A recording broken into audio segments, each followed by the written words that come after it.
മുണ്ടക്കൈ ഉരുൾപൊട്ടൽ പുനരധിവാസ ടൗൺഷിപ്പിനായുള്ള സർവേ നടപടി തുടങ്ങി. 10 ഗ്രൂപ്പുകളായി തിരിഞ്ഞാണ് എസ്റ്റേറ്റുകളിൽ സർവേ നടത്തിയത്. കൃഷി, വനം, റവന്യൂ വകുപ്പുകളുടെ സംയുക്ത മഹസ്സർ നടപടിക്കും തുടക്കമായി. അനീസ് അലി വിശദാംശങ്ങൾ നൽകും. അനീസ് അലി, ഇപ്പോൾ സർവേ നടപടികൾക്ക് തുടക്കമായിരിക്കുന്നു. ഇന്നിപ്പോൾ തുടക്കമെന്ന നിലയ്ക്ക് ഉദ്യോഗസ്ഥർ എന്തെല്ലാം നടപടികൾ അവിടെ പൂർത്തിയാക്കി? ആസിഫുദ്ദീൻ, കൽപ്പറ്റയിലെ എൽസ്റ്റൺ എസ്റ്റേറ്റിലാണ് ഇന്ന് സർവേ നടപടികൾ ആരംഭിച്ചത്. ഇപ്പോൾ സർവേ നടപടികൾ പൂർത്തിയാക്കി എൽസ്റ്റൺ എസ്റ്റേറ്റിൽ നിന്ന് ഉദ്യോഗസ്ഥർ മടങ്ങിയിരിക്കുന്നു. 68 ഹെക്ടർ ഭൂമി നെടുമ്പാലയിലെ ഹാരിസൺ എസ്റ്റേറ്റിലും 78 ഹെക്ടർ ഭൂമി കൽപ്പറ്റയിലെ എൽസ്റ്റൺ എസ്റ്റേറ്റിലുമാണ് ഏറ്റെടുക്കുന്നത്. ഈ ടൗൺഷിപ്പിനായുള്ള സർവേ നടപടികളാണ് ഇന്ന് ഉദ്യോഗസ്ഥർ ആരംഭിച്ചത്. 3 വകുപ്പുകൾ, അതായത് വനം വകുപ്പ്, റവന്യൂ വകുപ്പ്, കൃഷി വകുപ്പ്, ഈ 3 വകുപ്പുകളുടെയും ഉദ്യോഗസ്ഥരുടെ നേതൃത്വത്തിൽ 10 സംഘങ്ങളായി തിരിഞ്ഞാണ് ഇന്ന് ഇവിടെ നടപടികൾ ആരംഭിച്ചത്.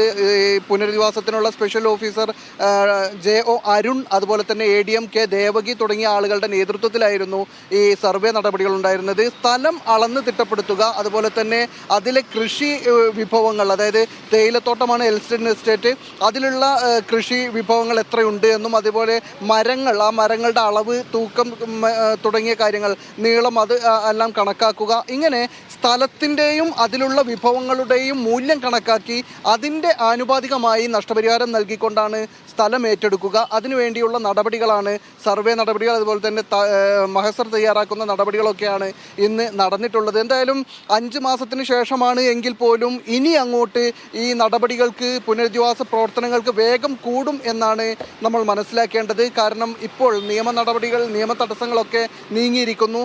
ഭൂമി ഏറ്റെടുക്കുന്നതിന് സർക്കാരിന് തടസ്സമില്ല എന്ന് നേരത്തെ ഹൈക്കോടതിയുടെ വിധി വന്നിരുന്നു. ഇനിയുള്ളത് ഈ ഭൂ ഉടമകൾക്ക് അവരാഗ്രഹിക്കുന്ന, അല്ലെങ്കിൽ ഒരു നെഗോഷിയേഷനിലൂടെ എത്തുന്ന ഒരു നഷ്ടപരിഹാരം നൽകിയതിന് ശേഷം ഭൂമി ഏറ്റെടുക്കുക, പിന്നീട് ഈ ദുരന്ത ബാധിതരെ അവിടെ പുനരധിവസിപ്പിക്കുക എന്നാണ് ഇനി ബാക്കിയുള്ളത്. 2 ടൗൺഷിപ്പുകളാണ് പ്രഖ്യാപിക്കുന്നത്. അതിൽ ആദ്യം ഒരു ടൗൺഷിപ്പ്, പിന്നീട് ഒരു ടൗൺഷിപ്പ് എന്നായിരുന്നു. ഇപ്പോൾ ഒറ്റഘട്ടമായി തന്നെ പുനരധിവാസം പൂർത്തിയാക്കാനാണ് ഉദ്ദേശിക്കുന്നത്. അതിൽ ഇനിയുള്ള ഒരു കടമ്പ എന്ന് പറയുന്നത് ഈ ഇരകളുടെ, അതായത് ഗുണഭോക്താക്കളുടെ ലിസ്റ്റ് തയ്യാറാക്കുക എന്നാണ്. നേരത്തെ ഒരു ലിസ്റ്റ് പുറത്തു വന്നത് വലിയ വിവാദങ്ങൾക്ക് വഴിവെച്ചിരുന്നു. കാരണം അർഹതപ്പെട്ട പലരും പുറത്തായി, പലരുടെ പേരുകളും ഇരട്ടിയിലധികമായി ഇരട്ടിപ്പിച്ചു വന്നു. ഇങ്ങനെ വലിയ വിവാദങ്ങൾക്ക് അത് കാരണമായിരുന്നു. ഇനി അത്തരം വീഴ്ചകളില്ലാതെ കാര്യങ്ങൾ മുന്നോട്ട് കൊണ്ടുപോവുക എന്നതാണ് സർക്കാർ മുമ്പിലുള്ള വെല്ലുവിളി. സർക്കാരിന്റെ മുമ്പിലുള്ള മറ്റൊരു പ്രതിസന്ധി ഉള്ളത് സാമ്പത്തികമാണ്. കോടിക്കണക്കിന് രൂപ അതിന് ആവശ്യം വരും. അതോടൊപ്പം തന്നെ ഈ ടൗൺഷിപ്പ് എന്ന് പറയുന്ന എല്ലാവിധ സൗകര്യങ്ങളോടും കൂടിയ ഒരു ടൗൺഷിപ്പാണ് തയ്യാറാക്കുന്നത്. അതായത് സ്കൂളുണ്ടാവും, അതുപോലെ അവിടേക്ക് ആശുപത്രി, ചെറിയ ക്ലിനിക്കുകൾ ഉണ്ടാവും. അതുപോലെ ഒരു അടിസ്ഥാന സൗകര്യങ്ങളെല്ലാം ഉള്ള ടൗൺഷിപ്പുകളാണ് തയ്യാറാക്കുന്നത്. അതിനുവേണ്ടി സാമ്പത്തികം വലിയ തരത്തിൽ ആവശ്യമുണ്ട്. പക്ഷേ അത് സർക്കാരിനെ സംബന്ധിച്ചിടത്തോളം അതൊരു വലിയ കടമ്പയാകില്ല എന്നാണ് ആദ്യഘട്ടത്തിൽ തന്നെ സർക്കാർ ആത്മവിശ്വാസം പ്രകടിപ്പിക്കുന്നത്. മാത്രമല്ല, കേന്ദ്ര സർക്കാരിൻ്റെ ഫണ്ട് അനിവാര്യമാണ്. അത് കിട്ടിയില്ലെങ്കിൽ പോലും ടൗൺഷിപ്പ് പ്രഖ്യാപനത്തിന്, ടൗൺഷിപ്പ് നടപടികൾക്ക് അതൊരു തടസ്സമാവില്ല എന്നാണ് കരുതുന്നത്. കാരണം വലിയ തരത്തിൽ ഓഫറുകൾ ഇപ്പോൾ തന്നെ സർക്കാരിൻ്റെ മുമ്പിലുണ്ട്. പല സന്നദ്ധ സംഘടനകളും, സ്വകാര്യ വ്യക്തികളും, ബിസിനസ് സ്ഥാപനങ്ങളും, അതുപോലെ തന്നെ സർക്കാരുകൾ തന്നെ, കർണാടക പോലെയുള്ള സർക്കാരുകളൊക്കെ, അതുപോലെ രാഷ്ട്രീയ പാർട്ടികൾ, മുസ്ലിം ലീഗ്, കോൺഗ്രസ് ഒക്കെ 100 വീടുകൾ വീതം പ്രഖ്യാപിച്ചിട്ടുണ്ട്.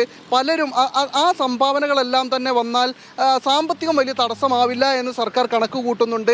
ഇനിയിപ്പോൾ അതിൻ്റെ മുമ്പിലുള്ള തടസ്സമായിരുന്നത് ഈ ഭൂമി ഏറ്റെടുക്കുക എന്നതായിരുന്നു. അത് നീങ്ങിക്കിട്ടിയിട്ടുണ്ട്. മാത്രമല്ല, ഇനിയിപ്പോൾ സർവേ നടപടികൾ ആരംഭിച്ചു. പുനരധിവാസത്തിന് വേഗം വെക്കുന്നു എന്നാണ് ഈ ഘട്ടത്തിൽ മനസ്സിലാകുന്നത്. ഇന്ന് പ്രത്യേക മന്ത്രിസഭാ യോഗം അത് ചേർന്ന് ചർച്ച ചെയ്തു. അതിൻ്റെ കാര്യങ്ങൾ സേഫ് അവിടുന്ന് റിപ്പോർട്ട് ചെയ്തു. ഏതായാലും ഇനിയിപ്പോൾ വൈകുന്നേരം മുഖ്യമന്ത്രിയുടെ വാർത്താ സമ്മേളനം കൂടി വരുന്നതോടുകൂടി കൂടുതൽ ഇതിൽ ഒരു വ്യക്തത വരും. അതോടുകൂടി പുനരധിവാസം വേഗത്തിലാകും. ടൗൺഷിപ്പ് പ്രഖ്യാപനത്തിന് ശേഷം ടൗൺഷിപ്പിൻ്റെ നടപടികളും വേഗത്തിൽ മുന്നോട്ട് പോകും.